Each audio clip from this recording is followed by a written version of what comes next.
She was supposed to be invisible.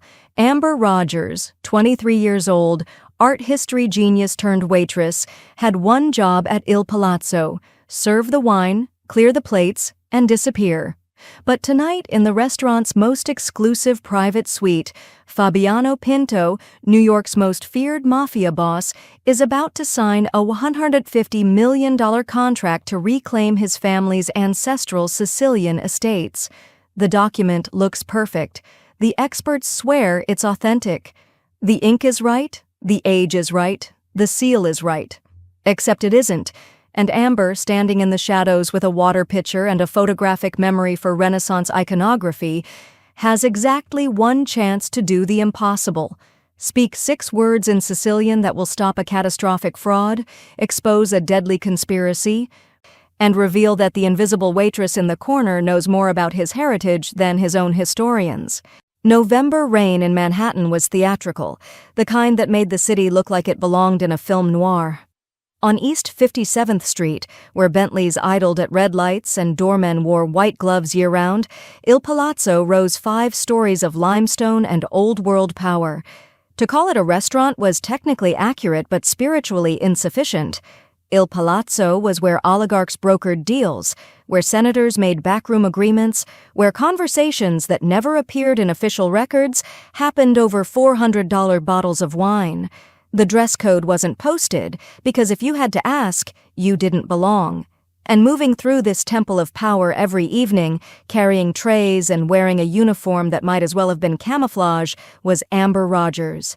At 23, Amber had become an expert at erasure. Her dark hair was always pulled back so tightly it made her temples throb. Her uniform, white button-down, black vest, black slacks, was always pristine. Her expression was always pleasant, but blank.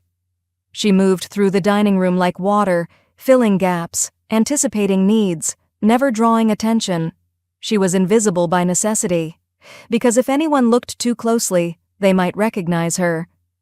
3 years ago, Amber Rogers had been the youngest person to ever receive the Wyeth Fellowship in Italian Renaissance Studies. Her undergraduate thesis on forgery techniques in 16th-century papal documents had been published in 2 academic journals.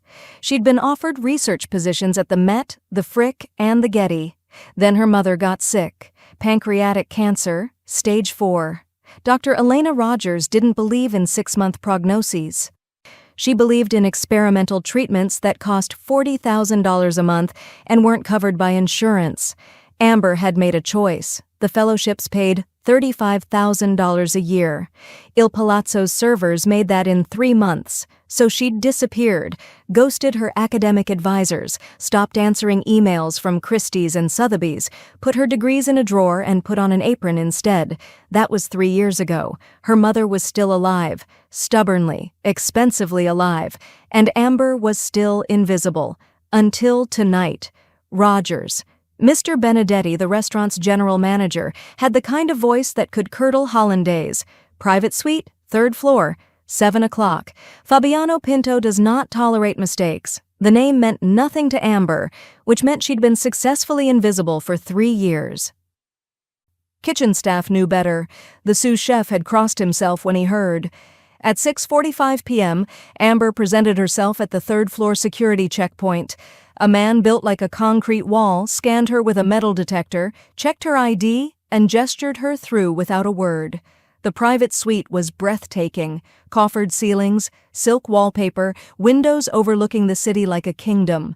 A single table, set for 7, dominated the space. At 7 p.m. exactly, Fabiano Pinto arrived. He was younger than she'd expected. Mid-30s, with the kind of physical presence that made expensive suits look like armor. Dark hair, dark eyes, Mediterranean features that belonged in a Caravaggio painting. He moved with the confidence of someone who'd never been told no. With him came an entourage, an older man with steel-gray hair, a woman in her 40s carrying a briefcase, 2 younger men who were clearly security despite their tailored suits. Amber poured water, still, not sparkling, and vanished into the corner. At 7:15, the guests arrived.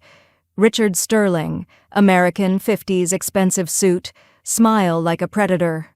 With him was Dr. Giulia Santoro, a severe Italian woman clutching a leather portfolio like it contained nuclear launch codes. "Mr. Pinto," Sterling's voice was warm whiskey and cold calculation. "Tonight will be historic." Fabiano's handshake was brief. "Show me." Dr. Santoro placed her portfolio on the table with ceremonial gravity. Inside, nestled in archival foam, was a document that made Amber's breath catch. Parchment, genuine, yellowed, covered in dense handwritten Italian. A large wax seal at the bottom, crimson and ornate. "The Pinto Grant of 1485, Dr. Santoro announced, signed by Pope Innocent VIII, confirming your family's hereditary rights to the Castello di Monteverde estates in Sicily, authenticated by the Vatican Archives, the University of Bologna, and the Sicilian Historical Society." Amber was supposed to be arranging bread plates. Instead, every cell in her body had gone on high alert. She knew that papal seal. She'd spent 6 months studying Innocent VIII's bulls for her thesis. She could draw that seal from memory. And something about it was wrong. Sterling continued smoothly. "With this document, you have legal standing to reclaim estates worth an estimated $300 million. All you need is to sign the contract and transfer the purchase price." The older man, Russo, leaned forward, studied the parchment through reading glasses. "Sembra autentico." It seems authentic, because it was authentic. The parchment was real 15th century vellum. The ink was real period iron gall. Even the wax was genuine 15th century beeswax. But the document itself was wrong. Amber had studied Innocent VIII's papal bulls obsessively. His seals used a specific format, crossed keys beneath the 3-tiered tiara. The gold key always faced dexter, right from the viewer's perspective. This seal showed the gold key facing sinister, left. It was microscopic, the kind of detail even experts might miss, the kind of mistake that happened when forgers worked from photographs without understanding heraldic conventions. Someone had taken a genuine 15th century blank document and added fraudulent text, then sealed it with a technically correct but symbolically wrong seal. It was brilliant. Nearly perfect. A $150 million lie. Fabiano picked up a fountain pen, heavy, gold, the kind that signed treaties. "Once you sign and transfer the funds," Sterling said, sliding papers forward, "the document is legally yours." The pen hovered over paper. Amber had 3 seconds to decide who she was going to be. The invisible waitress who kept her head down, or the scholar who couldn't watch a masterpiece fraud happen without speaking. Her mother's voice, weak from chemo but fierce. "Truth matters, Amber. When it stops mattering, we stop being human." The pen touched paper. "Aspetti un momento." Wait a moment. Her voice was barely a whisper, but in that room's silence it was a gunshot. Everyone turned. Security hands moved toward jackets. Sterling's smile froze. Dr. Santoro looked confused, and Fabiano Pinto, very slowly, put down the pen and turned to look at her. His expression was unreadable. His voice was soft, dangerous. "Ci sei tu? Who are you?" Amber's heart hammered. Her hands shook. Her entire life was about to implode. But the fraud on that table couldn't stand. She stepped forward, out of the shadows, out of invisibility. "I'm the waitress," she said. Then, switching to Sicilian, the dialect her mother had taught her, the language of truth. "E questo documento è un zornu." And this document is a fraud. The room erupted. Sterling shouted. Dr. Santoro gasped. Security moved. But Fabiano held up one hand. Everyone froze. He stared at Amber like she was a puzzle. "Spiega." "Explain." "The seal," Amber said, voice steadier now. "Pope Innocent VIII's seal. The gold key should face dexter, right from the viewer's perspective. Standard heraldic protocol for 15th century papal bulls. Your seal shows it facing sinister. It's a real seal, probably period correct, but it's diocesan, not papal. Someone took a genuine blank document, added fraudulent text, and sealed it with the wrong seal." Crystalline silence. Then Fabiano smiled, sharp, dangerous. "E come lo sai?" And how do you know this? Amber took a breath. Because before I started serving your water, I spent 4 years studying papal forgery at Columbia. My mother authenticated manuscripts for the Vatican before she got sick. That seal is wrong. Fabiano turned to Dr. Santoro. Is she right? The doctor's hands trembled as she examined the document. Finally, barely audible. See. The gold key? It faces left. The temperature dropped. Fabiano picked up the document, studied it, then set it down gently. He turned back to Amber. What's your name? Amber Rogers. Amuretta. Little love, in Sicilian. Sit. Mr. Pinto. Sentati. Not a request. Amber sat. Fabiano gestured to Russo. Take them to the basement. Find out who they're working for. Within seconds, Sterling and Santoro were gone, their protests fading. Fabiano poured wine, slid a glass to Amber. You just saved me $150 million and probably my life. He lifted his glass. Drink. Amber's hands shook, but she drank. It was exceptional. For 3 years, Fabiano said, you've been invisible. Tonight you stepped into the light. Why? Because the truth mattered more than safety. Something flickered in his eyes. Respect. What do you want, Amber Rogers? My job back. My mother's treatment is in 2 weeks. Basta. He pulled out his phone, typed. You don't work for Benedetti anymore. You work for me. Authentication, collections, finding lies. He leaned forward. I need someone who sees what others miss. I'm not a criminal. Neither am I. Officially. His smile was sharp. How much does it pay? His lawyer slid over a paper. The number made Amber choke. Per week, Fabiano clarified. Plus full medical coverage. Any treatment, any doctor, anywhere. What's the price? Loyalty. Truth, even when inconvenient. His eyes held hers. Can you do that? Amber thought of her mother, the bills, 3 years of invisibility. Thought of the rush when truth met power and power listened. Yes. Fabiano extended his hand. Benvenuta nella famiglia, Amuretta. Welcome to the family. Outside, rain had stopped.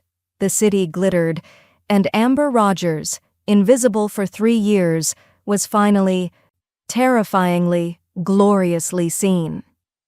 3 days after Amber Rogers stopped being invisible, she found herself in a penthouse suite that made Il Palazzo look like a subway station.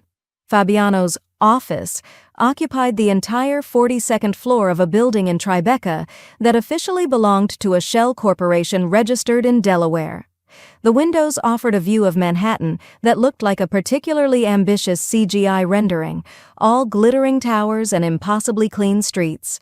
The furniture was the kind of mid-century modern that cost more than most people's mortgages.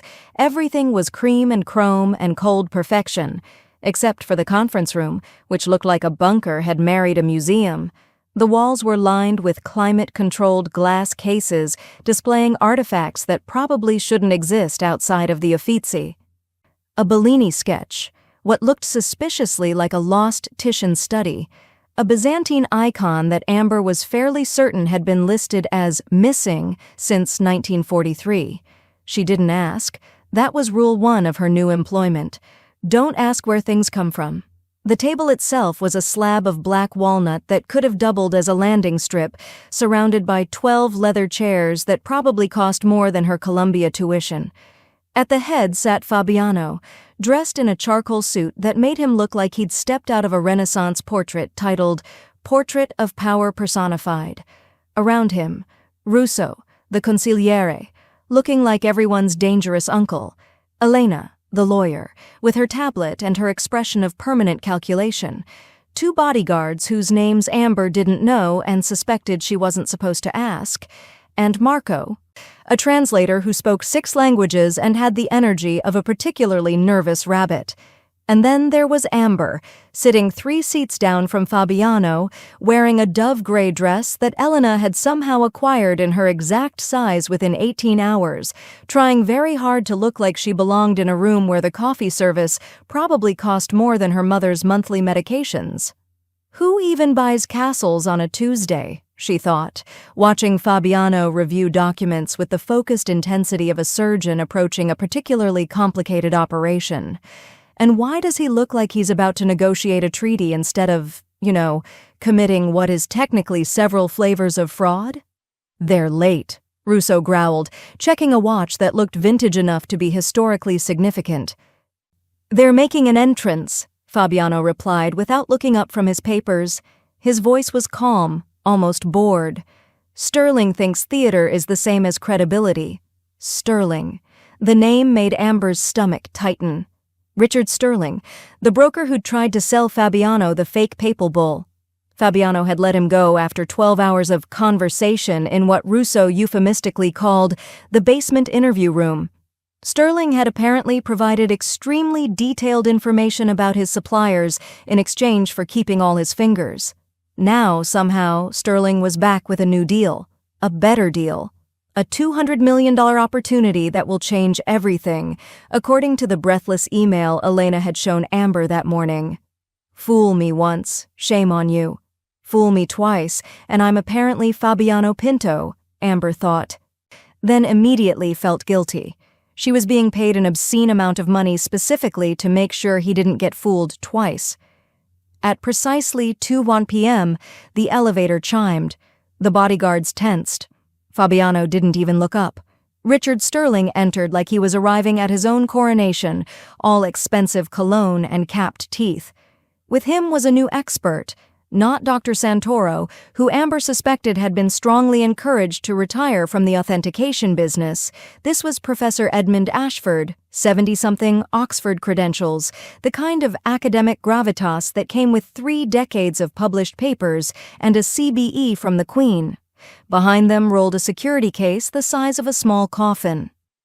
Mr. Pinto, Sterling purred, extending his hand. Fabiano shook it with exactly the amount of pressure required to convey civility without warmth. Thank you for this second chance.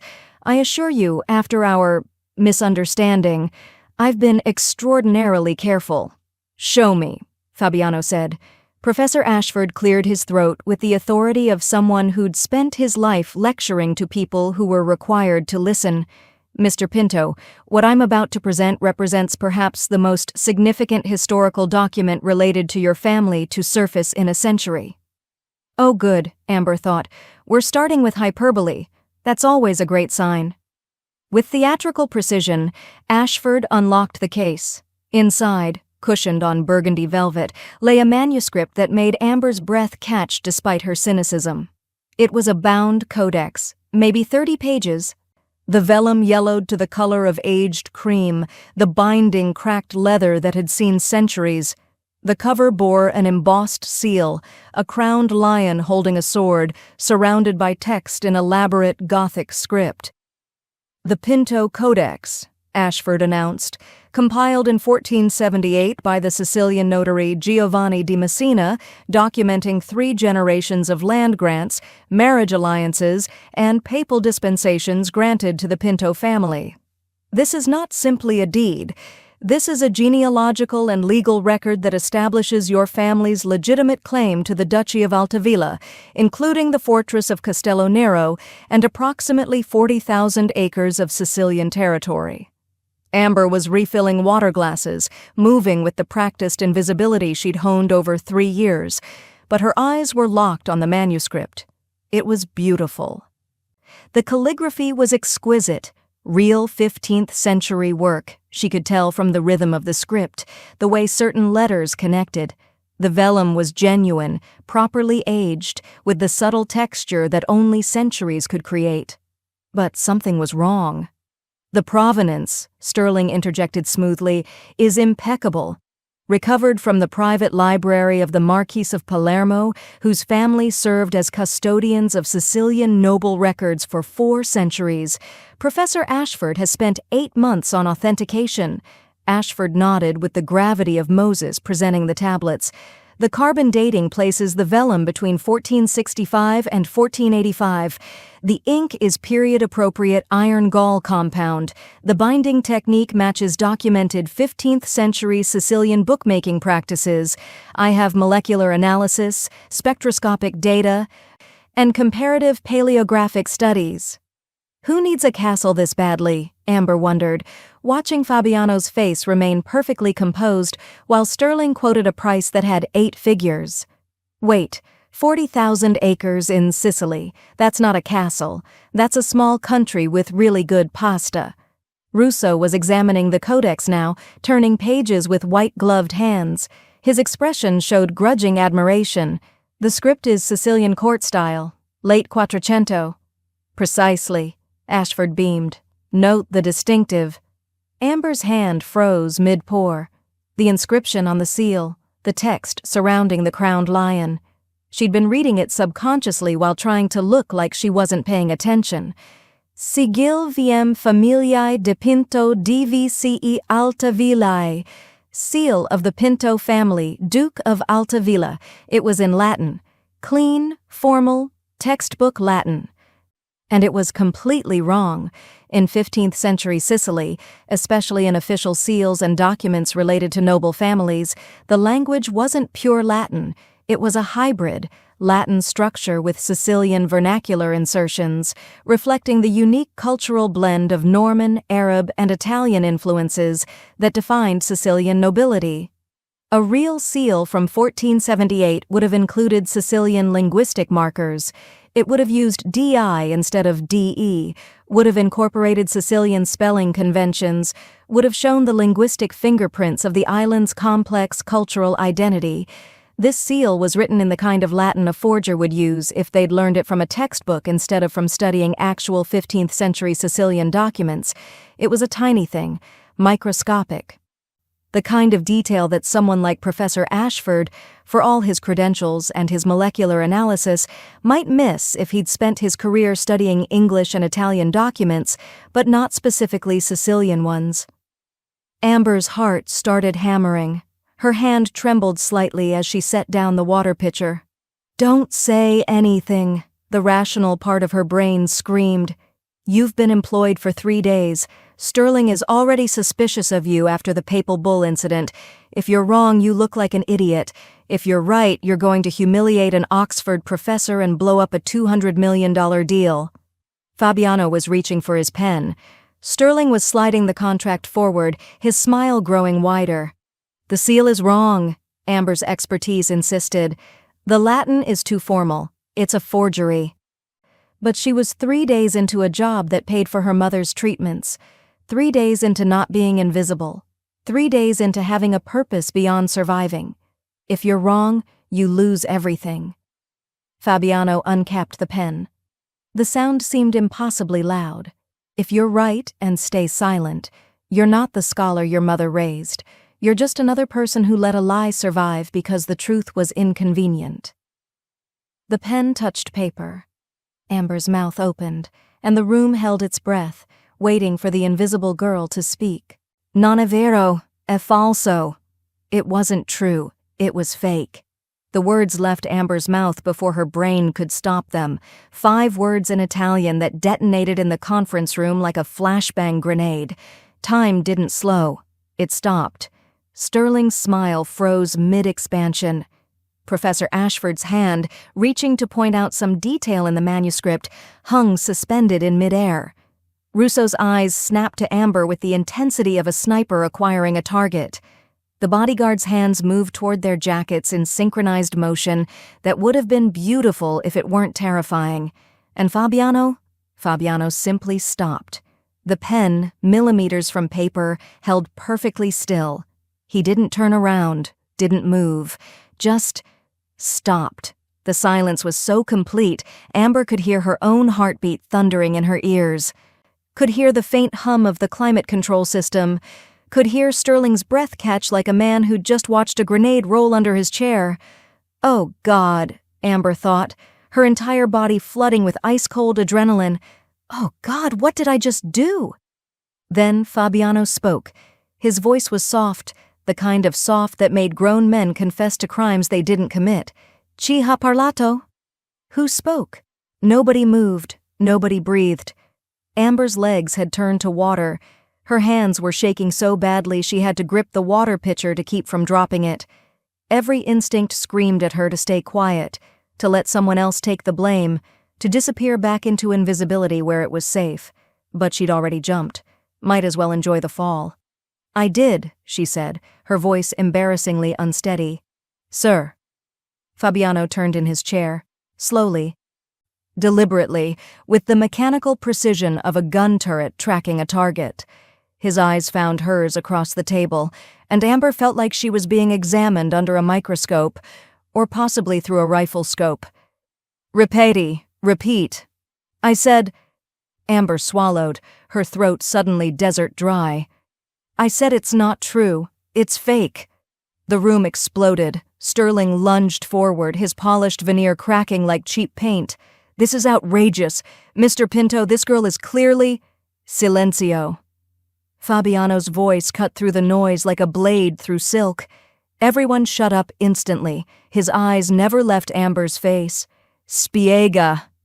"Explain." Amber's brain was screaming at her in several languages, none of them helpful. She was 3 days into this job, 3 days into having health insurance that covered her mother's treatments. 3 days into not eating ramen for dinner every night, and she was about to either save Fabiano $200 million or get herself killed in a creative and probably untraceable way. In for a penny, in for a homicide, she thought hysterically. "Sorry," she said, aiming for professional and landing somewhere near panic-stricken. "Bad habit. I have this compulsive need to correct people's grammar. It's very annoying at parties. I'm told I'm insufferable." Fabiano's expression didn't change, but something flickered in his eyes. Possibly amusement, possibly the prelude to murder. Hard to tell. "The seal," Amber continued, gesturing with the water pitcher, because apparently her body had decided props would make this less insane. "The inscription around the lion.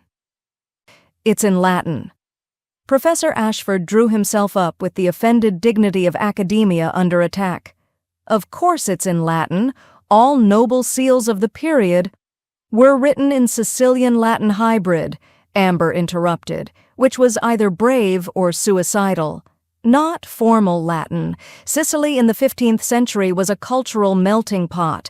Norman, Arab, Italian influences. Official documents, especially noble seals, reflected that. They used Sicilian vernacular insertions. Your seal says Di Pinto, formal Latin construction. A real 15th century Sicilian seal would say Di Pinto, with Sicilian spelling conventions and linguistic markers." She set the water pitcher down because her hands were shaking too badly to hold it. "This Latin is too clean, too textbook. It's what someone would write if they learned Latin from a university course, not from studying actual 15th century Sicilian documents. The vellum might be real, the ink might be period accurate, but the language is wrong. It's a forgery using authentic materials." The silence that followed could have shattered diamonds. Sterling found his voice first. "This is absurd. Professor Ashford is one of the world's leading Italian and English manuscript experts," Amber said, her terror somehow transmuting into something that felt dangerously close to confidence. "I read your publications, Professor. They're brilliant, really. Your work on Tudor-era documents is groundbreaking, but how many Sicilian noble seals have you authenticated?" Ashford's face went from pink to crimson. "I've examined dozens of Italian documents, from Florence, Venice, Rome, not Sicilian." Amber turned to Fabiano, who was watching this exchange with the focused intensity of a predator deciding which prey was worth chasing. "Sicily isn't Italy. Not in the 15th century. Different linguistic patterns, different cultural influences, different everything. A forger working from Italian templates wouldn't know that. They'd use formal Latin because that's what Italian noble seals used, but Sicilian seals were different." Russo had picked up the codex, was examining the seal with new eyes. He pulled out a phone, typed something, waited. His expression darkened. "Capo," he said quietly. "She might be right." Sterling's mask finally slipped completely. "This is ridiculous. You're going to trust a waitress over one of Oxford's finest—" "Former waitress," Amber corrected, because apparently her survival instincts had completely abandoned her. "Current? Whatever I am now. Professional grammar pedant?" Fabiano's lips twitched. It wasn't quite a smile, but it was close. Then he turned to Professor Ashford with an expression that made the temperature drop 10 degrees. "Professor, did you personally verify the linguistic patterns of the seal inscription against authenticated 15th century Sicilian documents?" Ashford opened his mouth, closed it, opened it again. The seal matched the general stylistic patterns of the period." "That's not what I asked." The professor's shoulders sagged. "No, I did not specifically compare it to Sicilian linguistic patterns." Fabiano set down his pen with the finality of a judge's gavel. "Then we have a problem?" Sterling made one last desperate play. "Mr. Pinto, surely you're not going to allow—" "Fuori. Out." Fabiano's voice was arctic. "Take your codex, take your expert, and get out of my building before I decide that attempted fraud deserves a more permanent response than embarrassment." Sterling and Ashford scrambled for the case with the desperate energy of men who'd just been granted an unexpected stay of execution. The bodyguards escorted them to the elevator with the kind of gentle encouragement usually reserved for livestock heading to slaughter. The doors closed. The suite was suddenly devastatingly quiet. Amber realized she was still standing, still holding herself upright through sheer force of will and possibly divine intervention. Her legs felt like they were made of overcooked pasta. Fabiano turned his chair to face her fully. Russo was watching her with new respect. Elena had a small smile playing at the corners of her mouth. "So," Fabiano said conversationally, "you just cost me a $200 million deal?" "I just saved you from a $200 million fraud," Amber corrected, then immediately regretted it because, "Shut up, Amber, shut up. You interrupted a business negotiation." "I corrected a grammatical error. You humiliated an Oxford professor. He humiliated himself by not doing his homework." Fabiano stood, and Amber's survival instincts finally woke up and started screaming.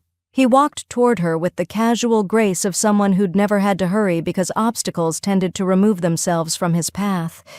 He stopped in front of her, close enough that she had to tilt her head back to maintain eye contact, close enough that she could smell his cologne, something expensive and subtle that probably cost more than her monthly rent used to. "Amuretta," he said softly, "do you have any idea what you just did?" "Saved you money," Amber offered weakly, "demonstrated value as an employee, possibly signed my own death warrant?" He smiled then, really smiled, the kind that transformed his entire face from dangerous to devastating. "You just proved that everyone in this room, including me, is wrong to ever underestimate you again." He turned to Russo. "Double her salary. Capo, duplica, double it. And find out who's supplying these forgeries. Someone's getting very good at using authentic materials. I want to know who." Russo nodded and disappeared into his phone. Fabiano turned back to Amber. "You have a gift for making powerful men look foolish. Is that going to get me killed?" "Eventually, probably." His smile was sharp now. "But not by me. By me. You're going to get promoted." Amber's legs finally gave up the fight. She sat down heavily in the nearest chair. "Grazie a Dio," she muttered. "Thank God." "Don't thank God yet," Fabiano said. "Thank him when we find whoever's creating these forgeries, because tomorrow we're going hunting." And Amber realized that stopping time was easy. Living with the consequences was going to be the hard part. The office Fabiano led her to wasn't an office. It was a statement. Floor-to-ceiling windows overlooking the Hudson, furniture that belonged in a design museum, and a desk made from a single piece of black walnut that probably required its own insurance policy. Everything was sharp angles and clean lines, the aesthetic of someone who'd eliminated anything soft from their life as a matter of survival. Fabiano closed the door. The click of the lock echoed like a gunshot. Amber's newfound confidence evaporated instantly. She was alone in a room with a man whose business card probably just read, "Problem solved," in elegant serif font. "Sit," he said, gesturing to one of two leather chairs facing the desk. Amber sat. The chair was obscenely comfortable, which somehow made this worse. "At least if I'm about to be murdered, I'll die with good lumbar support," she thought hysterically. Fabiano didn't sit behind the desk, the traditional power position. Instead, he sat in the chair next to hers, angled so he could watch her face, close enough that she could see the faint scar above his left eyebrow, the precise way his hair was cut, the small gold cufflinks that probably cost more than her mother's monthly medication bill. "So," he said conversationally, "Amber Rogers, Columbia graduate, Wyeth Fellow, published scholar." He paused. 3-year gap in your CV where you disappeared completely. Want to tell me why? Not particularly, Amber said, then winced. Sorry, reflex answer. My therapist says I use sarcasm as a defense mechanism. Your therapist is correct. His expression didn't change. Answer the question. Amber took a breath. My mother got sick. Cancer. The treatments weren't covered by insurance. Academic fellowships pay roughly the same as starvation wages. Il Palazzo paid actual money. Math is math. So you walked away from a brilliant career to serve wine to people who wouldn't know a Caravaggio from a calendar. I walked away from a brilliant career to keep my mother alive. Her voice came out sharper than intended. Sorry if that doesn't fit the narrative of tragic academic genius. I made a choice. I'd make it again.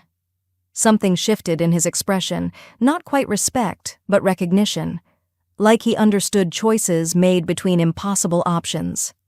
And now you're working for me, he said, doing exactly what you were trained to do, making more money than you ever would have in academia, with better healthcare than any university would provide. He tilted his head slightly. Does that bother you? That I'm working for someone who's definitely involved in criminal enterprise? Amber asked. Or that I'm really good at it? Both. She considered lying, considered giving the answer that would make her seem morally righteous or appropriately conflicted, then decided that lying to a man who probably had people killed for less than dishonesty was strategically inadvisable. Yes, she said simply, it bothers me. But not enough to stop. My mother's alive because of the money I'm making. I can live with moral ambiguity if she can live, period. Fabiano studied her for a long moment.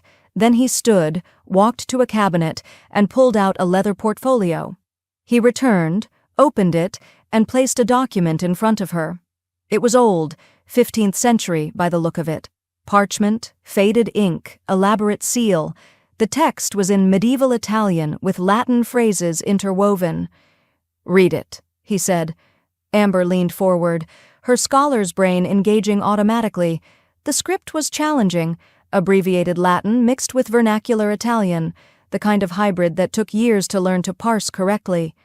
It's a land transfer, she said slowly, tracing the text with her eyes. Dated 1463, transferring ownership of, I think it's a vineyard near Montalcino from the Salvucci family to... She paused, examining a particularly elaborate signature. To someone named Pinto. Your ancestor? My great-great-great-grandfather. 13 times removed. He pointed to a section of text that was particularly faded. What does that say? Amber squinted at it. The ink had degraded badly, and someone had clearly tried to restore it at some point with less than ideal results. But underneath the damage, she could see the ghost of the original text. Con tutti I diritti, rendite e pertinenze, she read, with all rights, rents, and appurtenances, standard medieval property transfer language. She looked up at him. Why? Because I paid $3 million for that document 5 years ago, and 3 experts told me it was authentic. His expression was unreadable. Is it? Amber looked back at the parchment, her pulse quickening. This was a test. Everything was a test with him. She examined the seal more carefully, looked at the ink patterns, studied the way the text flowed. Then she noticed something. A tiny inconsistency in the spacing, a subtle difference in ink density in one section. The document is authentic, she said slowly, but it's been altered. Someone added text here. She pointed to a section near the bottom. Probably in the 18th or 19th century, the added text claims mineral rights to the property. The original document wouldn't have mentioned minerals because they weren't legally relevant until mining laws changed in the 1700s. You paid $3 million for a real document that someone enhanced to be worth more." Fabiano's expression didn't change, but she felt the shift in the room's energy, like a predator recognizing worthy prey. "How can you tell?" "The ink in that section has a slightly different composition. You can see it under magnification. It's trying to match the original, but the chemical signature is off by maybe 50 years. Also, the handwriting is trying too hard. Forgers always try too hard to match the original hand. Real scribes make unconscious variations. This is too perfect." She sat back. "So congratulations. You own an authentic 15th century land deed with fraudulent 18th century additions. It's worth maybe $500,000, not $3 million. "I knew you were good," Fabiano said softly. "I didn't know you were this good.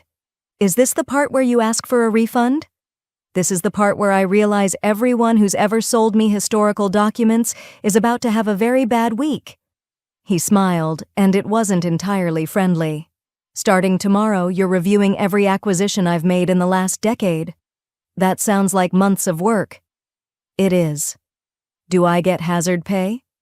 "You get to keep breathing, which is more generous than I usually am with people who cost me $2.5 million. Technically, the person who sold you the altered document cost you that money. I just pointed it out. Don't split hairs, Amber. It's literally my job to split hairs. Also, grammatical errors, also forgeries. I'm very good at splitting things."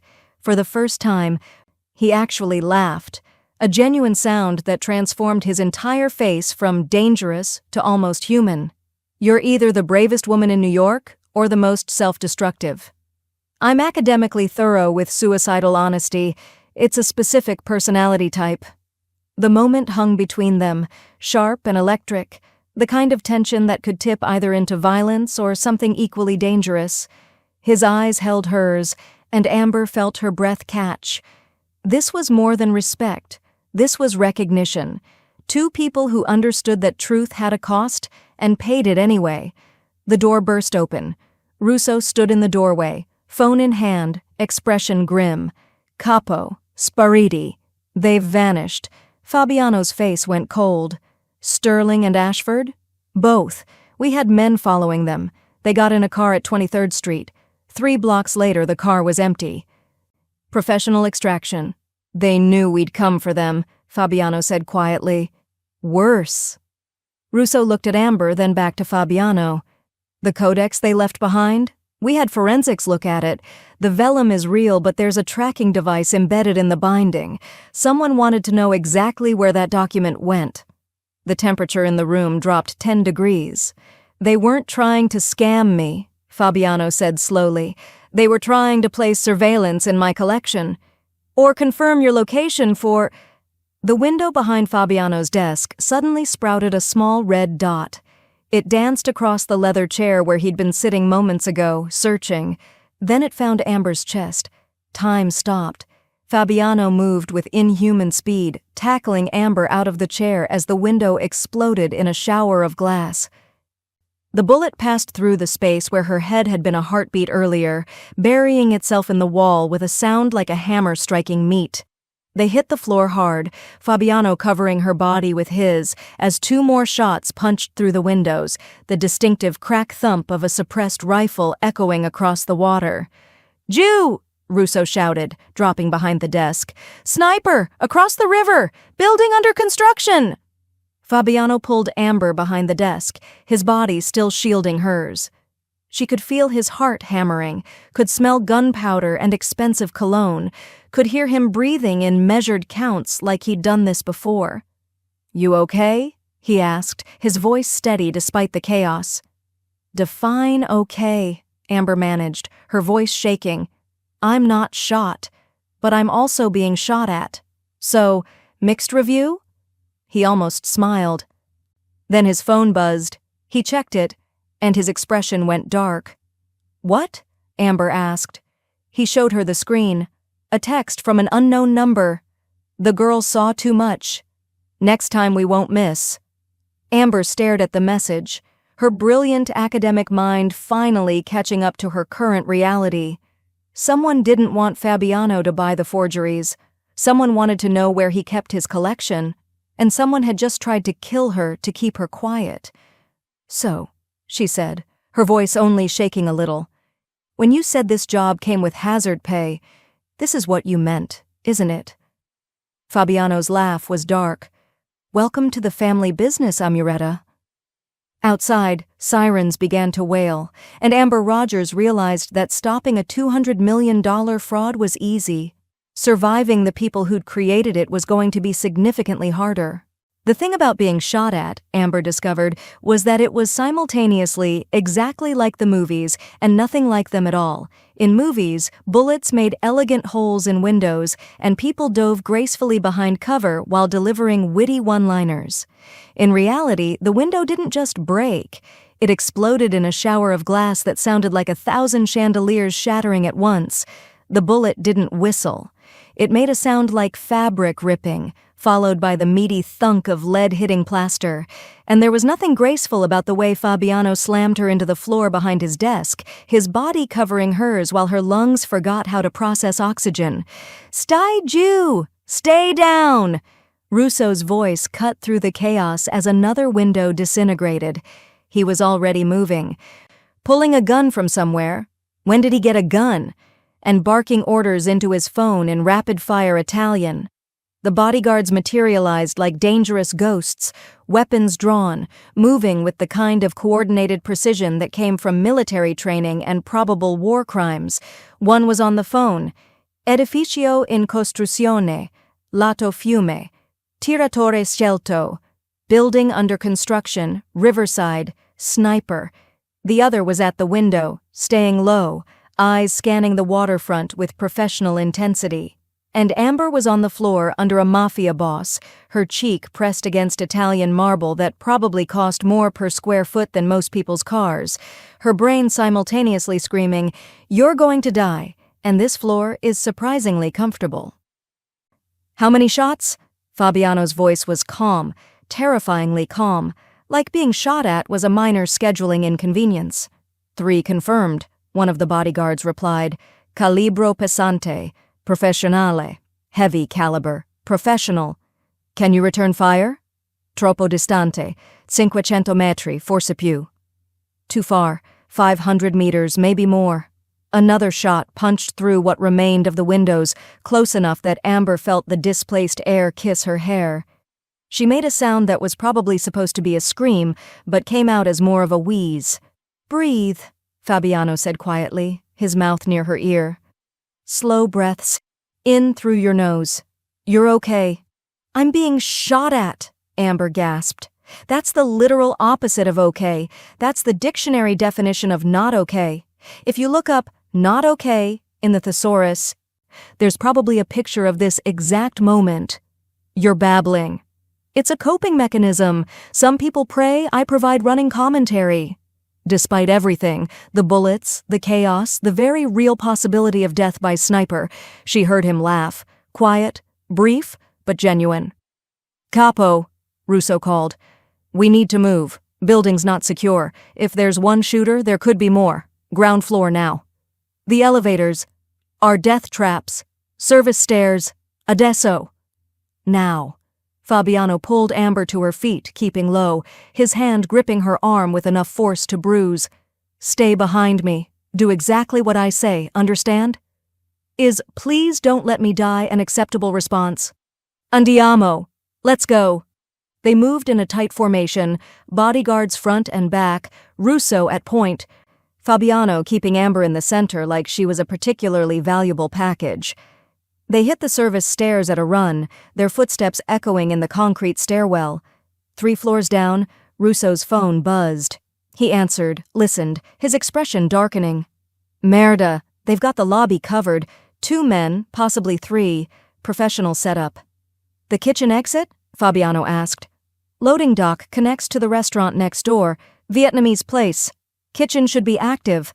Lots of civilians, which means they can't..." A door above them crashed open. Footsteps, heavy and fast, coming down. "Corey! Run!" They exploded through the door marked B2, Kitchen Access, into a humid corridor that smelled like lemongrass and fish sauce. The sounds of a busy restaurant kitchen hit them, clanging pots, shouted orders in Vietnamese, the hiss of woks over high flame. They burst through swinging doors into chaos, a kitchen in full dinner rush, 10 cooks in white coats moving in synchronized chaos, flames leaping from woks, steam rising from industrial pots. Everyone froze at the sight of armed men in expensive suits crashing through their prep area. FBI! Russo shouted in his best authoritative American accent, flashing something that might have been a badge or might have been a very convincing fake. Active threat! Clear the exits! To their credit, the kitchen staff reacted with the jaded efficiency of New York restaurant workers who'd probably seen weirder things during dinner service. They scattered toward the dining room, taking their knives with them. There, Fabiano pointed to a heavy metal door, the kind that led to service alleys, to dumpsters, to the behind-the-scenes Manhattan that tourists never saw. They hit the door at full speed, emerging into a rain-slick alley that looked like it had been designed specifically for dramatic chase scenes. The November rain had picked up again, turning the pavement into a mirror that reflected neon signs from the street beyond. A black Mercedes was already there, engine running. The driver, another bodyguard Amber vaguely recognized, had the back door open before they'd fully exited the building. Dentro! Inside! Russo shoved Amber toward the car. She dove into the back seat, Fabiano right behind her. Russo and one bodyguard piled into the front. The other bodyguard stayed behind, weapon drawn, covering their exit. The car accelerated before the doors were fully closed, tires screaming on wet pavement. Amber was thrown against Fabiano as they took the corner at a speed that was definitely illegal and possibly suicidal. Status? Fabiano demanded, his arm instinctively going around Amber to keep her from being thrown around the back seat like a rag doll. 2 shooters confirmed at the lobby, Russo reported, phone pressed to his ear. Professional team. They scattered when NYPD responded to the shots fired call. Our people are tracking them, but aspetta cosa. He listened, his expression going from concern to furious. Quando? What? Fabiano's voice was deadly quiet. Sterling and Ashford, we found them. Russo's jaw clenched. Both dead, execution style, about an hour ago, dumped in a parking garage in Queens. The temperature in the car dropped. So they were never the masterminds, Fabiano said slowly. They were delivery men. And whoever hired them cleaned up loose ends the moment the deal fell through. Which means someone knew within minutes that Amber stopped the deal, Russo added grimly. Someone was watching, someone close. Amber's brain, running on pure adrenaline and possibly shock, finally caught up to the implications. Wait, they tried to kill me because I spotted the forgery, which means they really, really wanted you to accept that document. Not for the money. If it was just a scam, they'd have disappeared with the deposit, but they stuck around. They sent a sniper. She looked at Fabiano. What was on that document that was worth killing for? His expression was grim. That's the question, isn't it? The car swerved again, taking a service road that ran along the waterfront. Through the rain-streaked windows, Amber could see the Manhattan skyline, beautiful, glittering, completely indifferent to the fact that she'd been shot at approximately 7 minutes ago. So, she said, her voice only shaking a little, on a scale of occupational hazard to actively planning my funeral, how worried should I be? Fabiano looked at her, really looked at her, like he was seeing something he hadn't expected. You just survived a professional assassination attempt. Most people would be crying or catatonic. Most people didn't grow up with a mother who thought appropriate dinner conversation was, let's discuss the technical methods medieval poisoners used to avoid detection. Amber took a shaky breath. Also, I'm absolutely going to have a breakdown later. Right now, I'm running on adrenaline and possibly shock.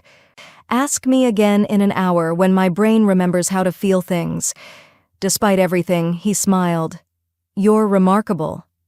I'm a disaster held together by student debt and spite. That too. The car pulled into an underground parking garage, not a public one but the kind that required biometric access and had cameras on every surface. They descended 3 levels into concrete and fluorescent lighting. Safe house, Russo explained, already typing on his phone. No one knows about this location except core family. We'll regroup, figure out who's trying to kill us, and plan accordingly." The car stopped. Everyone piled out with the efficient speed of people who'd done this before. Amber stumbled slightly as her legs remembered they were made of jelly, and Fabiano caught her arm. "Easy," he said quietly. "I'm fine," Amber lied. Then, because apparently near-death experiences destroyed her filter completely. "So, first date's going great. Really exceeded expectations. 5 stars, would recommend to friends." Fabiano stared at her for a beat. Then he laughed, actually laughed, the sound echoing in the concrete garage. "First date? Well, you bought me wine, we had dinner conversation, someone tried to kill us. That's basically a first date in New York, right?" "Dio mio," Russo muttered. "Capo, she's insane." "She's in shock," Fabiano corrected, but his eyes were warm. "And she's right. This is going great." He kept his hand on her arm as they walked toward an unmarked steel door. His touch was steady, grounding, the only thing keeping Amber from floating away on a cloud of terror and inappropriate humor. "Amber," he said quietly, so only she could hear. "I need you to understand something. That I'm probably going to die? That you're the only person who saw what was wrong with those documents, which makes you the only witness I can trust." His expression was serious now, the humor gone. "Everyone else in my organization, my experts, my advisors, even my family, could be compromised. But you? You have no reason to lie to me. No agenda except survival and truth. That's a terrible basis for trust." "It's the only basis for trust." His grip tightened slightly. "Which means, until we find who's behind this, you don't leave my sight. Understand?"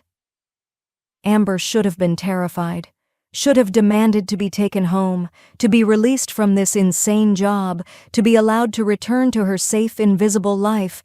Instead, she looked up at this dangerous, complicated man who just shielded her body with his own and said, "Understood."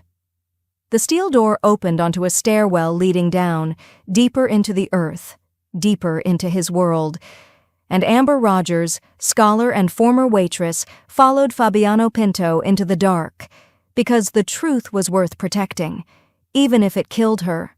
The safe house was not a house. It was a fortress disguised as luxury. The penthouse occupied the entire top floor of a building in Battery Park City, the kind of address that didn't appear on GPS and required 3 separate security clearances just to access the elevator.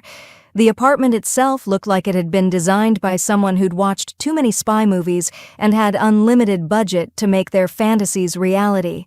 Bulletproof windows, reinforced steel doors, a panic room hidden behind what looked like a wine cellar, and furniture that managed to be both comfortable and strategic, everything positioned with clear sightlines to entrances, nothing blocking escape routes. "Let me guess," Amber said, taking in the space with the exhausted detachment of someone whose brain had hit its maximum capacity for terror approximately an hour ago. "You have 6 of these scattered around the city, fully stocked, climate-controlled, probably with weapons caches hidden in the walls." 9, Fabiano corrected, shrugging out of his jacket. There was a tear in the sleeve where glass had caught it, a small blood stain where a shard had nicked his arm. "And the weapons are in the floor, not the walls. Walls are the first place people look." "Of course they are." Amber collapsed onto a leather sofa that probably cost more than a semester at Columbia. "Because I'm living in a reality where that sentence makes perfect sense now." Russo had disappeared into another room, phone permanently attached to his ear, coordinating whatever one coordinated after a professional hit team tried to murder your boss. The bodyguards were doing perimeter checks, speaking in low Italian about sightlines and extraction routes. And Amber was alone with Fabiano in a space that suddenly felt much smaller than its actual square footage. "You should clean that," she said, nodding at his arm. "It's nothing. It's bleeding. Barely. Do you have a pathological need to downplay injuries, or is this a macho Italian thing?" His lips twitched. "Both." She stood, crossed to him with the decisiveness of someone who'd spent 3 years in restaurant service and knew that men with power were basically toddlers with better suits. "Where's your first aid kit?" "Bathroom. Under the sink." "Of course it's organized. I bet your weapons cache is alphabetized too." "By caliber, actually." Amber returned with the first aid kit, which was less kit and more field hospital in a box, and pointed imperiously at a chair. "Sit." To her surprise, he did, without argument, without the alpha male posturing she'd expected. She rolled up his sleeve carefully, examining the cut. It wasn't deep, but it was messy. A jagged slice from glass, the kind that would scar if not properly treated. She cleaned it with antiseptic, her hands steady despite the adrenaline still singing in her veins. "You're good at this," he observed quietly. "My mother had chemo for 3 years. You learn field medicine pretty quickly." She applied antibiotic ointment with careful precision. "Hold still." "I am still." "You're twitching." "I don't twitch." "You're twitching like a cat that sees a laser pointer. Is it a control thing? Can't handle someone else taking charge?" His eyes met hers, dark and amused. "You're enjoying this." "Immensely. It's not often I get to boss around someone who probably has the mayor on speed dial." She finished bandaging his arm with the efficiency of a trauma nurse. "There. Try not to get shot at again for at least 24 hours. Doctor's orders." "You're not a doctor." "I have a master's degree in art history, which makes me more qualified than WebMD." She sat back, suddenly aware of how close they were. "So, what now?" Fabiano stood, walked to a cabinet, and pulled out a laptop. Not a consumer model, something hardened and serious-looking. He set it on the dining table, which was positioned with perfect sightlines to both the elevator and the emergency stairwell. Everything is strategic with him, Amber thought. Even furniture placement is tactical. "Now," he said, "we figure out who's trying to kill us, starting with every document acquisition I've made in the last 2 years. He opened the laptop, typed a password that was probably the digital equivalent of Fort Knox. "You said the forgeries were sophisticated. That means whoever's creating them has access to authentic materials, expert forgers, and detailed knowledge of my interests." "Inside job," Amber said, moving to sit beside him. The laptop screen showed a database, hundreds of entries, each documenting acquisitions, provenance, authentication reports. "Probably." His jaw tightened. "Which means someone I trust has been betraying me for months, maybe years." Amber pulled the laptop closer, scanning the entries with the focused intensity that had made her a star student. Each document was meticulously catalogued: date of acquisition, seller, authenticating expert, price paid. "Wait," she said, stopping on an entry from 8 months ago. "This one. The Medici letter you bought from that gallery in Florence. Who authenticated it?" "Elena." Fabiano's expression darkened. "My lawyer. She has a background in Renaissance art law." Amber's fingers flew across the keyboard, pulling up more entries. "And this one, the Byzantine manuscript. Also Elena. The Venetian deed from 6 months ago. Elena again." She looked up at him. "Fabiano, she's authenticated 30% of your acquisitions in the last 2 years." The silence stretched like a wire pulled too tight. "She's been with me for 7 years," he said quietly. "I trust her." "Trusted," Amber corrected gently. "Past tense, because either she's incompetent, which I doubt given her credentials, or she's compromised." Fabiano stood, walked to the window, his silhouette dark against the Manhattan skyline. The rain had stopped, leaving the city washed clean and glittering like scattered jewels. "My father built this empire from nothing," he said, his voice carrying a weight that had nothing to do with volume. "He came from Sicily with $200 and the kind of reputation that opened doors and closed coffins. Everything I have, every business, every connection, every dollar, I inherited from a man who trusted no one and survived because of it." He turned to face her. "And I trusted Elena, which makes me either a fool or soft. Probably both." Amber heard the pain beneath the words, The burden of legacy, of living up to a ghost, of trying to be as hard as the man who built everything while secretly wanting to be something more. "You're not soft," she said quietly. "You're careful. There's a difference. Careful people don't get betrayed by their own lawyer. Careful people hire brilliant authenticators who spot forgeries that everyone else misses." She stood, walked to him, close enough to see the fine lines of tension around his eyes. "You didn't fail, she did. And whoever's pulling her strings made one critical mistake." "What's that?" "They assumed you wouldn't hire someone smarter than your experts." Amber smiled slightly. "Surprise." He laughed, tired but genuine. "You have a gift for making disasters sound like victories." "It's a coping mechanism. I also deflect with humor and make inappropriate jokes during crisis situations." "I've noticed." They stood there, close enough to share breath, the city sparkling below them like a promise or a threat. The adrenaline was fading now, leaving something else in its wake. Awareness, connection, the kind of chemistry that happened when two people survived something terrible together. "Amber," Fabiano said quietly, "why did you stop the deal? The first one at Il Palazzo. You could have stayed quiet, kept your job. Stayed invisible." She thought about lying, about giving some noble answer about truth and integrity, but they'd been shot at together, had bled together, had run through rain-soaked alleys while people tried to kill them. They were past noble lies. "Because I spent 3 years being invisible," she said. 3 years pretending I wasn't the smartest person in every room. 3 years failing at the only thing I was ever good at, seeing the truth. And I was so scared that if I stayed silent one more time, I'd disappear completely. I'd become the ghost I was pretending to be." She swallowed hard. "I didn't speak up because it was brave.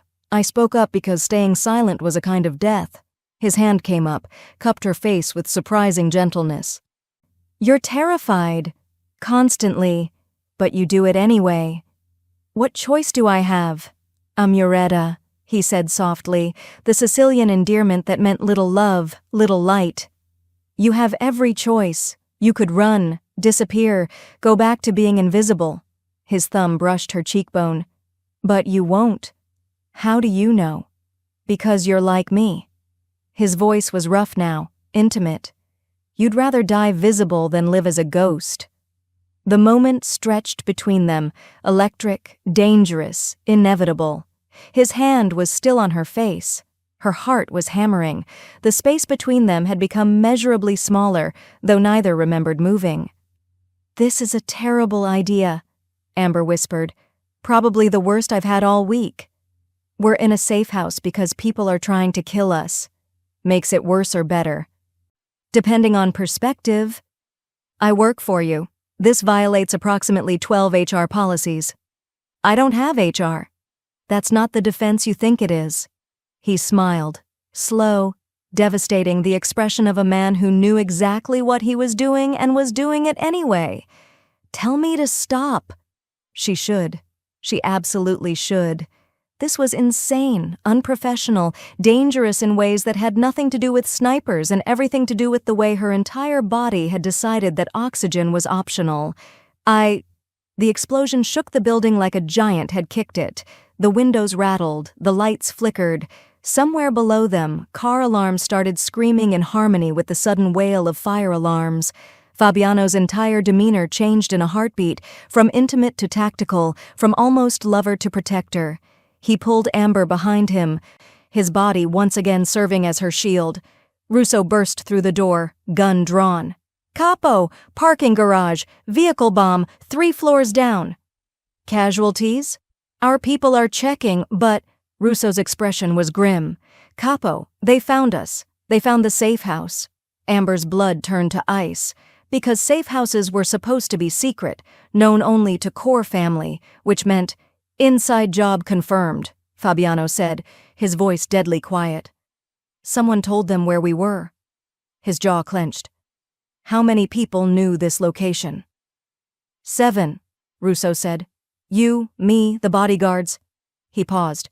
"And Elena." I called her when we changed locations. Standard protocol. The silence was absolute. Then Fabiano pulled out his phone, dialed a number, waited. When someone answered, his voice was arctic. Elena, we need to talk. Now. He hung up. Looked at Amber.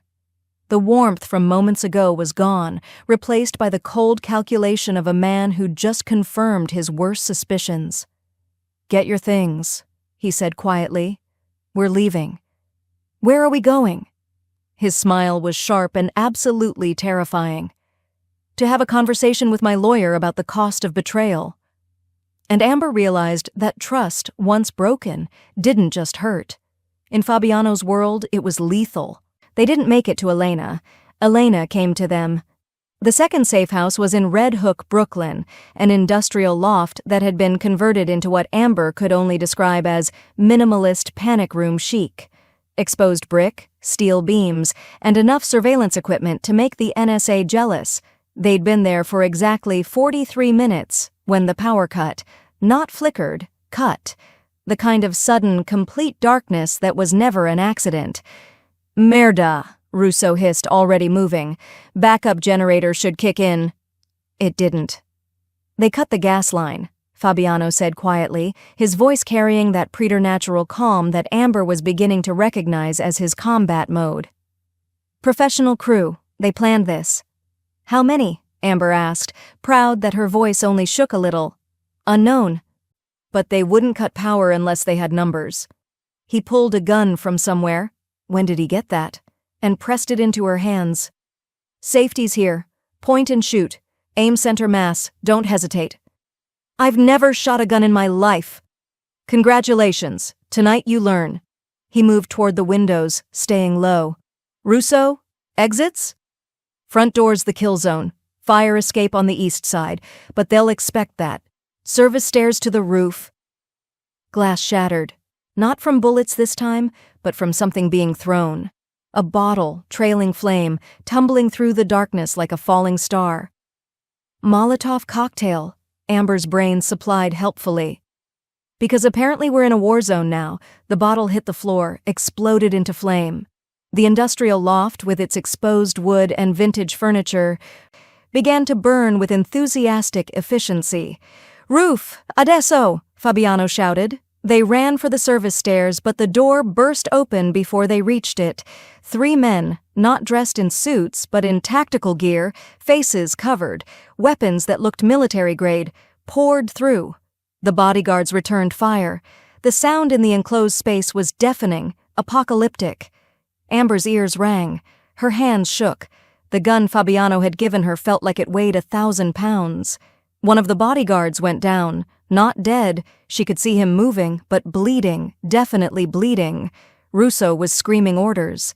Fabiano was returning fire with the cold precision of someone who'd done this too many times.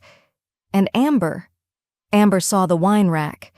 It was one of those pretentious industrial things, all reclaimed wood and Edison bulbs.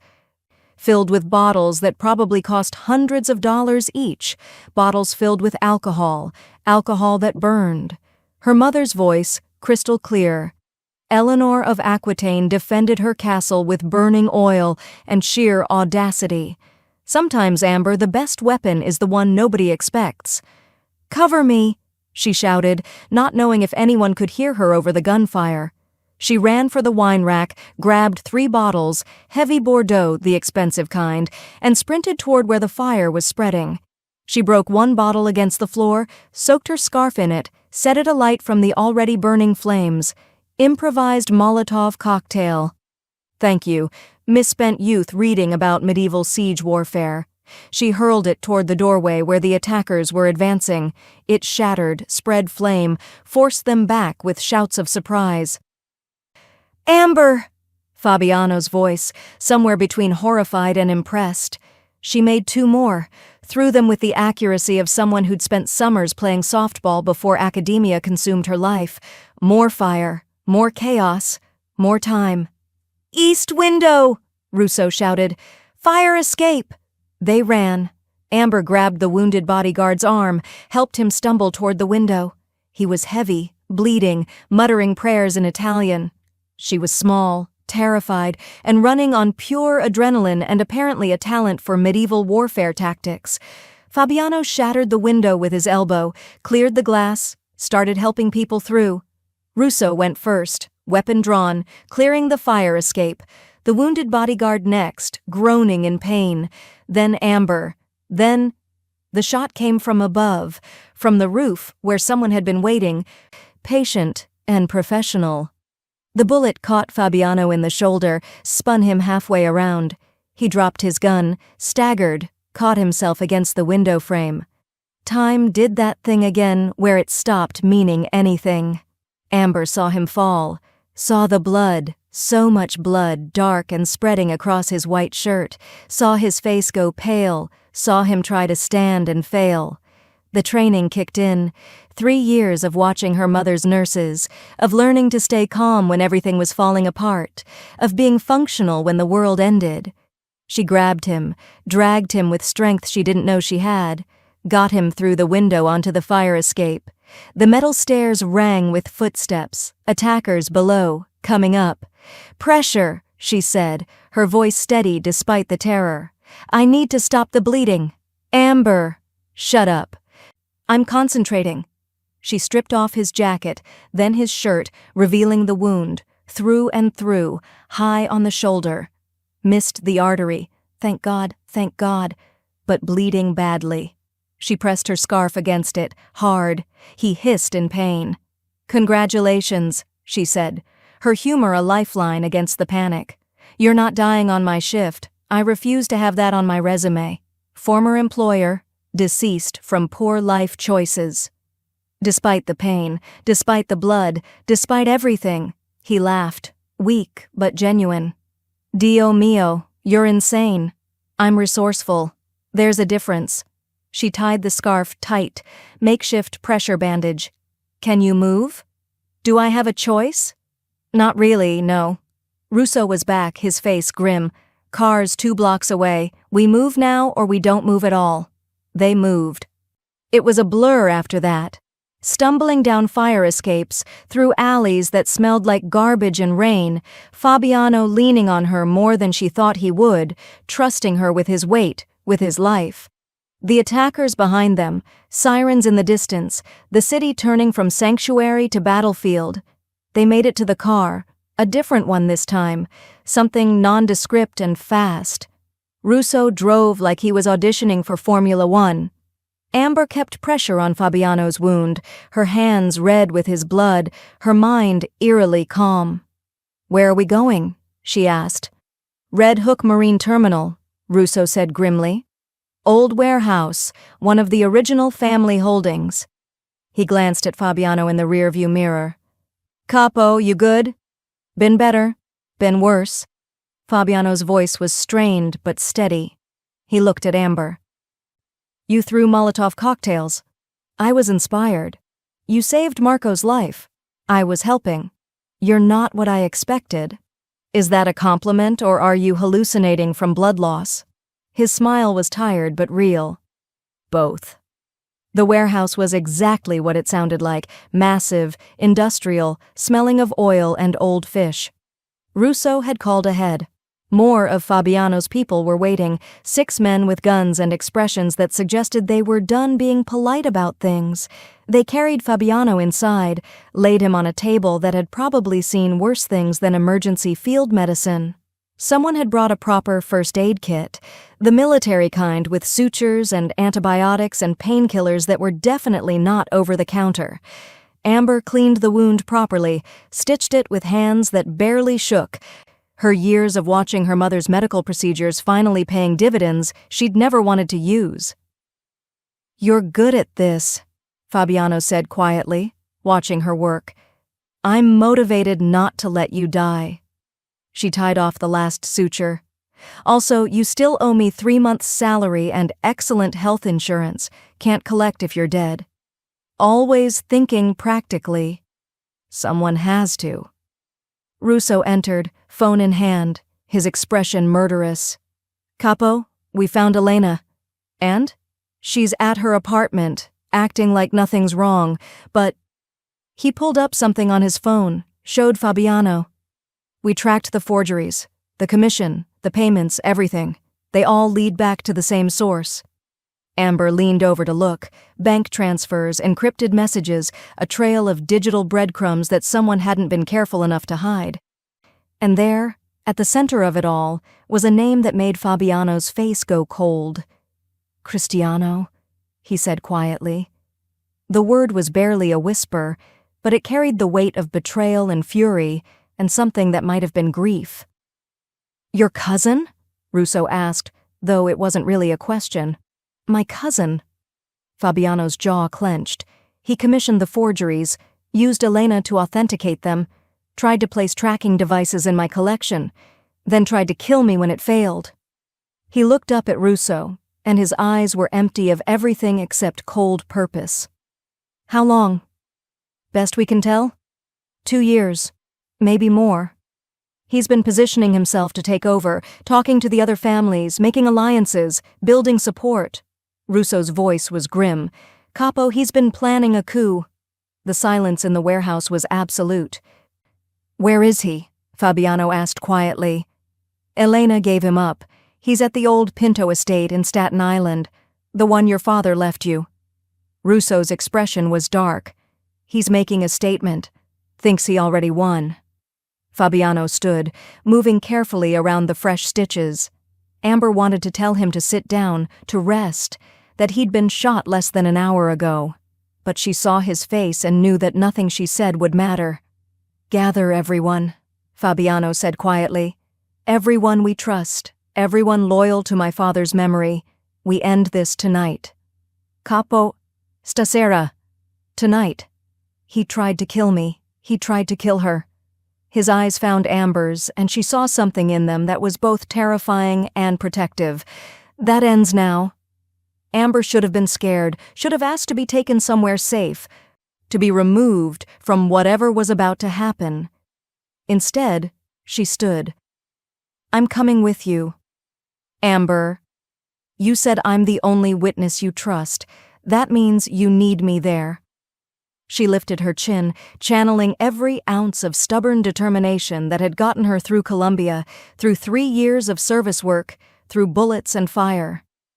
Besides, someone needs to make sure you don't tear your stitches. Doctor's orders. Fabiano stared at her for a long moment. Then, impossibly, he smiled. Sei pazza. You're crazy. You're bleeding on my handiwork. We're both disasters. She grabbed her jacket. Let's go confront your treacherous cousin before I remember I'm supposed to be terrified. As they walked toward the cars, toward whatever ending this night would bring, Fabiano caught her hand. Squeezed once. A promise or a prayer. She couldn't tell which. Thank you, he said quietly, for not letting me die. Thank me when this is over, Amber replied. And you're buying me the most expensive dinner Manhattan has to offer. Somewhere without snipers or explosions. Deal. They drove toward Staten Island, toward the old Pinto estate, toward the final confrontation with betrayal that wore a familiar face. And Amber Rogers, scholar and accidental warrior, realized that some truths were worth more than survival. Some truths were worth everything. The Pinto estate in Staten Island looked like something out of a Gothic novel, all wrought iron gates and overgrown gardens, the kind of place where family secrets went to fester and occasionally murder people. The mansion itself was dark, except for lights blazing in the East Wing library, an invitation, a challenge. A stage set for the final act. He wants an audience, Russo muttered, checking his weapon with practiced efficiency. Thinks he's already won. Maybe he has, Fabiano said quietly, his wounded shoulder bound tight beneath a fresh shirt. He'd refused painkillers, need to stay sharp, and the blood loss was making his face pale in the dashboard lights. Maybe this was always going to end here. Don't, Amber said sharply from the back seat. Don't you dare get philosophical on me. We're walking into what is very obviously a trap, and I need you focused, not composing your tragic final monologue. Despite everything, he smiled. Yes, doctor. They'd brought 6 men, all family, all loyal to Fabiano's father, all armed and looking like they'd welcome an excuse for violence. but Fabiano had been clear. This is between Cristiano and me. Your backup, not the main event. Amber had her phone in her pocket, recording app already running. Whatever happened in that library, there would be evidence, truth preserved even if they didn't survive to use it. Medieval scholars didn't run toward danger, she thought as they approached the mansion. They stayed in monasteries and complained about the quality of vellum. Why didn't I become a normal academic? Because normal academics didn't save mafia bosses from forgeries, and they definitely didn't fall for dangerous men with shoulder wounds and trust issues. Fall 4, her brain whispered. Really? We're calling it that now? Shut up, she told herself. Existential crisis later. Survival now. The front door was unlocked. Another message. Come in, I'm waiting. They moved through the house like ghosts, through a foyer with dusty chandeliers, past family portraits whose eyes seemed to follow their movement, up a grand staircase that creaked with age and secrets. The library door stood open. Light spilled out, warm and inviting and absolutely treacherous. Fabiano paused at the threshold, looked at Russo. 2 minutes. If shooting starts before then, it means diplomacy failed. Capo. 2 minutes, Fabiano repeated. Then, to Amber, stay behind me. Obviously, I'm small and squishy. You're large and recently bullet-resistant. He almost laughed. Then he walked into the library, and Amber followed, her phone recording everything in her pocket. Cristiano Pinto sat in a leather chair like it was a throne. He was younger than Fabiano, maybe 28, with the same dark hair and sharp features. But softer somehow, like a sculpture that hadn't been fully finished, handsome in a way that probably got him whatever he wanted until he encountered something that couldn't be charmed.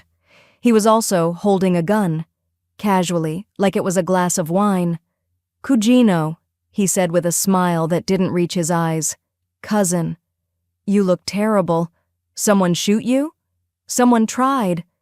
Fabiano moved further into the room, putting himself between Cristiano and Amber. Always protecting, always the shield. Your people, I assume. My people. Cristiano's smile widened. I like the sound of that. My people.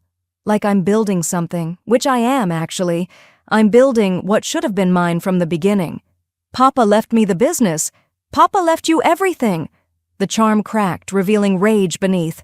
The business, the estate, the respect, the legacy. And what did I get? A monthly allowance and a seat at the children's table during family meetings. He stood, the gun now pointed more deliberately. I'm older than you were when you took over. Smarter, better educated, but you were his favorite, his heir, his perfect soldier son. So you tried to destroy me. Fabiano's voice was calm, but Amber could see the tension in his shoulders, the way his right hand hovered near his concealed weapon. The forgeries, the tracking devices, the assassination attempts, all because you're jealous. I'm realistic, Cristiano corrected. You're weak, Fabiano. You hire outsiders. His eyes flicked to Amber with contempt. You trust people who aren't blood? You try to legitimize what Papa built instead of expanding it. You're making us soft. I'm keeping us alive, Fabiano said quietly. Papa's methods worked in his time. This is different. This is surrender, Cristiano's voice rose. You've forgotten what we are, what this family was built on, blood and fear and power. He gestured with the gun. I'm going to remind them, starting with you. Amber's heart was hammering, but her hands were steady. The phone in her pocket was recording every word, every confession, every self-incriminating rant about assassination and betrayal. Just keep him talking, she thought. Give Russo time to position people. Give the recording time to upload to cloud storage. You commissioned the forgeries, Fabiano said. It wasn't a question. Used Elena to authenticate them. Planted tracking devices to map my collection. Elena was easy, Cristiano said with a shrug. Debt makes people flexible, and she's been in love with you for years, which made betraying you even sweeter for her. Got it, Amber thought. Confession to conspiracy, attempted murder, and being a general sociopath. That should hold up in court, If we survive to see a court. And when I didn't accept the documents? Fabiano pressed. Plan B, kill you, make it look like a rival family, step in as the grieving cousin who stabilizes everything. Cristiano's smile was poisonous. It would have worked perfectly if your little waitress hadn't stuck her nose where it didn't belong. Don't. Fabiano's voice carried a warning. What? Don't insult your pet academic, the girl who saved you with her useless degree? Cristiano's laugh was ugly. She's a weakness, Fabiano. The fact that you brought her here proves it. The old you would have locked her somewhere safe. The new you keep her close because you're soft. I keep her close because she's the only person who's been honest with me, Fabiano said quietly, which is more than I can say for family. The words hit like a physical blow. Cristiano's expression twisted into something ugly, hate and hurt and rage all mixed together. Then let's make this simple, he said, raising the gun. I kill you. I kill her. I tell everyone the rivals got to you before we could intervene. Tragic, heroic even. And I take what should have always been mine. Everything happened at once. Cristiano fired. Fabiano moved, trying to shield Amber, but she was already diving sideways, her years of being small and fast in crowded restaurants finally paying lethal dividends. The bullet missed them both, buried itself in the bookshelf. Priceless first editions exploded into confetti. Russo and the guards burst through the door, weapons drawn. Cristiano's people, because of course he had people hidden, emerged from behind furniture, from doorways, from shadows. The library became a war zone. Amber hit the floor behind a desk, her ears ringing from gunfire, her brain running on pure survival instinct. She could see Fabiano across the room, taking cover behind an overturned table, returning fire with cold precision despite his wounded shoulder. Russo was shouting orders. Someone was screaming, wounded, maybe dying. The smell of gunpowder filled the air like a toxic perfume. And then Cristiano was there, looming over Amber, his gun pointed at her face, his expression triumphant. You should have stayed invisible, he said. Amber's mouth opened.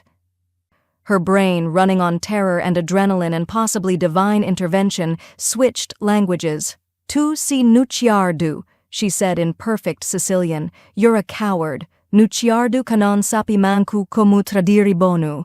A coward who doesn't even know how to betray properly. Cristiano froze, shock replacing rage. What?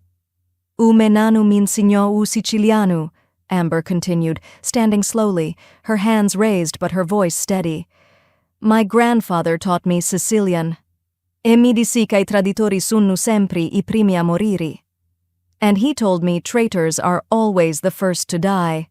Perché I famiglia si ricorda sempre. Because family always remembers. She was stalling, buying time, using every scrap of linguistic knowledge her mother had drilled into her. And it was working. Cristiano was listening, confused by this waitress speaking his grandmother's dialect, this outsider who somehow knew the old words. Fabiano non è debole, Amber said quietly. Fabiano isn't weak. È abbastanza forte per fidarsi di cui non è sangue. He's strong enough to trust those who aren't blood. Tu non lo sai. You're not. Shut up. Cristiano raised the gun. Fabiano appeared behind him like a vengeful ghost. Cristiano! His cousin turned. The gun swung toward Fabiano. They were 5 feet apart, close enough to see each other's faces, to recognize the family resemblance, to understand that this was the end of something that had started generations ago. Don't, Fabiano said quietly.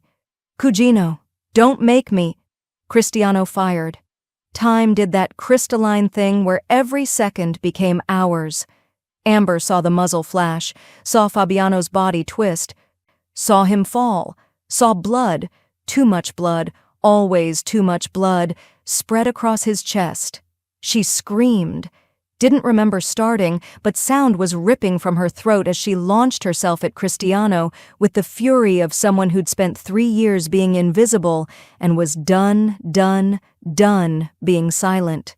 She tackled him, all 115 pounds of rage and terror and love she hadn't admitted to yet, and they went down hard.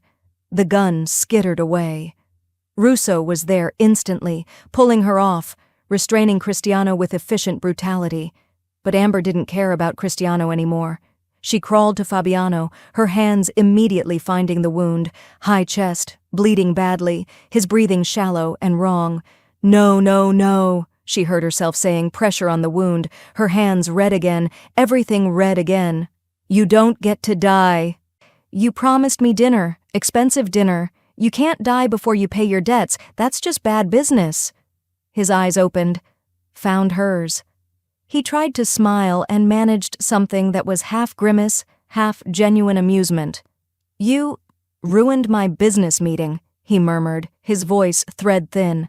"I saved your life twice. You're welcome." Tears were streaming down her face, mixing with blood and gunpowder residue. "Stay awake. Stay with me. Please, Fabiano, per favore." "Amuretta," he whispered. "Little love. Don't you dare little love me and then die. That's cheating. That's emotional manipulation." Her voice broke.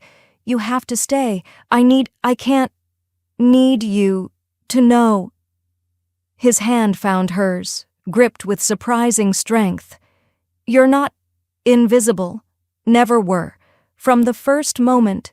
Saw you. Shut up. Save your breath." "Ambulance is coming. Love you," he said quietly. Simple, final, true. "Had to say it." His eyes closed. "No!" Amber's scream tore through the library. "Fabiano! Fabiano!" Russo was there, phone to his ear, shouting for paramedics. Someone was doing chest compressions. Someone else was saying medical words that sounded like death sentences. And Amber held his hand, her brilliant mind that could spot forgeries and speak dead languages and survive bullets completely useless against the reality of the man she loved bleeding out on a library floor. "Please," she whispered, to God or fate or anyone listening, "please don't take him. Not now. Not like this." The sirens were getting closer, but Fabiano's hand in hers was getting colder, and Amber Rogers, who'd faced down assassins and betrayal and her own fear, finally understood that some truths were too painful to survive. 6 weeks later, the New York Times headline read, "Massive art forgery ring exposed. Federal investigation uncovers $150 million fraud scheme." The Wall Street Journal went with, "Renaissance document forgeries traced to international criminal network." Art News, always more dramatic, proclaimed, "The Waitress who saved the art world, how one scholar exposed a forgery empire." Amber ignored them all. She had better things to do than read about herself in the third person, like explaining to her mother why she was quitting her job at Il Palazzo. "You're doing what?" Dr. Elena Rogers sat in her sunny kitchen in Queens, looking healthier than she had in 3 years. The experimental treatment was working, slowly, imperfectly, but working. Her hair was growing back in silver streaks that she claimed made her look distinguished.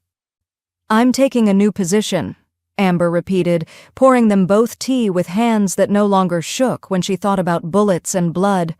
"Cultural consultant for a private collection. The pay is substantial." "How substantial?" Amber told her. Her mother choked on her tea. "That's not a salary. That's a lottery jackpot." Elena narrowed her eyes with the suspicious intelligence that had made her a formidable scholar. "Amber Margaret Rogers, what kind of private collection pays that kind of money? The kind that requires someone who can spot forgeries that fool everyone else?" Amber offered weakly. "And this has nothing to do with the very handsome Italian businessman whose life you saved, the one who's been sending flowers to this apartment every week for a month?" "He's being polite. I did prevent him from being murdered." Polite is a thank you card. Weekly flowers is something else entirely. Her mother's smile was knowing. "When do I meet him?" "Mom? If he's paying you that much and sending flowers, I'm meeting him. Those are the rules. I don't make them." "You literally just made that rule." "I'm dying. I'm allowed." At Amber's expression, Elena softened. "I'm joking, sweetheart. The treatment is working. I'm going to be around to embarrass you for years, which means I definitely want to meet this mysterious benefactor." Amber sighed. "Sunday dinner. But I'm warning you now, he's intense. Intense I can handle. Boring would be unforgivable. The Tribeca penthouse had been rebuilt. New windows, bulletproof, naturally. New security, enough cameras to make Big Brother jealous, and new artwork on the walls, each piece now authenticated by Amber herself. She'd spent the last 6 weeks doing nothing but reviewing Fabiano's collection. 42 pieces had been forgeries, some so sophisticated it had taken her days to find the flaws. 7 more had been authentic but altered, their provenance enhanced by careful fraud. The total loss, $73 million. The total prevented from future fraud, incalculable. Cristiano was in federal custody, charged with everything from conspiracy to attempted murder. Elena, the traitorous lawyer, had turned state's witness in exchange for a reduced sentence. The forgery ring had connections to 3 countries and included 2 respected academics who'd sold their credentials for cash. It was, as one FBI agent had told Amber, the biggest art fraud case we've seen in 20 years. And it had started because a waitress had spotted a backwards seal. Now that waitress stood on a balcony 42 floors above Manhattan, watching November rain start to fall over the city like a curtain closing on one act and opening on another. Behind her she heard the balcony door open. Footsteps. The familiar presence that still made her heart do complicated things. "You're thinking too loud," Fabiano said, coming to stand beside her. He'd healed well. The shoulder wound was now just a scar, a reminder he'd survived. The chest wound had been worse, requiring surgery and weeks of recovery that he'd endured with the patience of a caged tiger. "I can hear it from inside." "I'm not thinking, I'm brooding. There's a difference." "What's the difference?" "Thinking is productive. Brooding is aesthetic." She glanced at him. He was wearing a simple black sweater and jeans, casual in a way that somehow made him more dangerous, not less. "How do you feel?" "Like I was shot twice and lived to complain about it."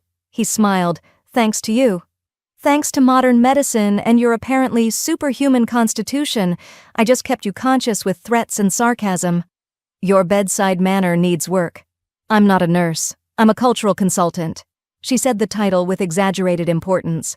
Very different skill set. "Is that what we're calling it? What else would we call it?"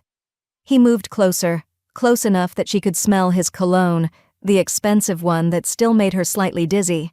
"We could call it what it is. You work for me because you're brilliant. You stay because you want to. Presumptuous. Accurate." His hand came up, tucked a strand of hair behind her ear. "You could have left 6 weeks ago, could have taken any position. The Met called, Christie's called, 3 different universities called, but you're still here. The pay is excellent. The company isn't terrible either. The company got me shot at. The company took a bullet for you."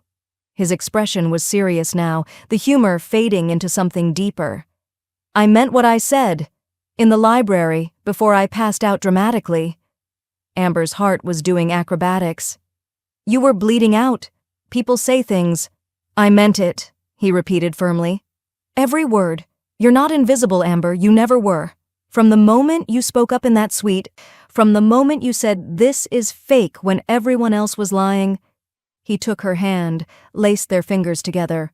"I knew you were extraordinary." "I'm really not," she said quietly. "I'm just someone who's good at spotting when things are wrong."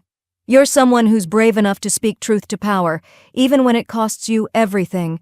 His thumb traced circles on her palm. "Do you know how rare that is?" "Apparently rare enough to get me a 6-figure salary and weekly death threats from collectors whose pieces I've debunked. Also rare enough to make a man who trusted no one learn to trust again." He pulled her closer, his free hand coming up to cup her face. "I love you, Amber Rogers. I loved you when you corrected my experts. I loved you when you threw Molotov cocktails. I loved you when you kept me conscious by insulting my life choices." His smile was soft now, vulnerable. "I love you. Present tense.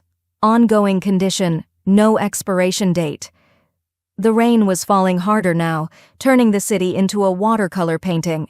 The lights of Manhattan glittered like scattered stars, like promises, like the future spreading out before them. "I love you too," Amber whispered, and it was the easiest truth she'd ever spoken. "Even though you're a mafia boss with control issues and a talent for getting shot." "Former mafia boss," he corrected. "I'm going legitimate. You're a terrible influence." "I'm an excellent influence. You're just not used to having a conscience." "I'm not used to having you." He leaned down, his forehead resting against hers. "Don't leave." "Not planning on it." "Someone has to keep you from buying fake Botticellis." "Is that the only reason?" "That and the excellent health insurance." She smiled. "And possibly because I'm in love with you, but mostly the health insurance." He laughed, genuine, warm, the sound of a man who'd survived bullets and betrayal and his own demons to find something unexpected. Joy, hope, a future that didn't involve looking over his shoulder constantly. From inside, she heard the soft clink of glasses. Russo had left champagne, because apparently even deadly serious consigliere approved of romance when it involved people who'd bled together. Fabiano retrieved the glasses, returned to the balcony where Amber waited in the rain. He handed her one, kept the other, and raised it in a toast. "To the waitress who said this is fake," he said solemnly. Amber raised her glass, her smile bright enough to rival the city lights. "To the mafia boss who listened." They drank. The champagne was exceptional, probably cost more than her old monthly rent. Everything in Fabiano's world was excessive, expensive, edged with danger. She wouldn't have it any other way. He set down his glass, took hers, set it aside. Then he pulled her close, and when he kissed her, it tasted like rain and champagne and promises kept. It tasted like truth, messy and complicated, and absolutely worth it. The city sparkled below them, 8 million people living their lives, none of them knowing that on a balcony in Tribeca, a scholar and a reformed criminal were writing their own ending, or maybe their beginning. Because the truth was, Amber Rogers had stopped being invisible the moment she chose to speak. And Fabiano Pinto had stopped being alone the moment he chose to listen. Everything else, the money, the danger, the headlines, was just details. What mattered was this: a woman brave enough to tell the truth, and a man wise enough to value it more than anything money could buy. As the rain fell and the city lights shimmered and the champagne went flat because they were too busy kissing to drink it, Amber thought about her mother's words from years ago. "Truth doesn't negotiate, Amber, it simply is." She'd been right, and the truth was simple. Love, like authentic art, couldn't be forged. It could only be recognized, protected, and cherished. Everything else was just expensive fakery. 3 months later, the Times ran a smaller article on page B7. Fabiano Pinto, Italian-American businessman and art collector, announced today the establishment of the Elena Rogers Foundation for Renaissance Studies, a fully funded scholarship program for students pursuing authentication and preservation of historical documents. The foundation will be directed by Dr. Amber Rogers, whose expertise recently exposed one of the largest art fraud rings in recent history. When asked for comment, Mr. Pinto stated simply, "Truth is worth protecting. This is how we protect it." The article included a photo, Fabiano and Amber at the foundation's opening, his arm around her waist, her head tilted toward his shoulder, both of them smiling at something off camera. They looked, a casual observer might note, like people who'd survived something terrible together and come out the other side stronger. They looked, a more astute observer might recognize, like people in love. They looked, Amber's mother would later say while framing the article, like they belonged together. And for once, everyone was telling the truth. Amber started invisible and ended up seen. Fabiano started alone and ended up loved. And you? You just experienced a story about truth, courage, and the kind of love that's worth fighting for. If you want more stories that make you feel something, stories that remind you why romance and danger and wit make the perfect combination, then subscribe to Bella's Stories. We're building a community of people who believe in powerful storytelling. Join us. Click subscribe, explore our other videos, and let's keep telling stories that matter. See you in the comments. Tell me your favorite moment from this story.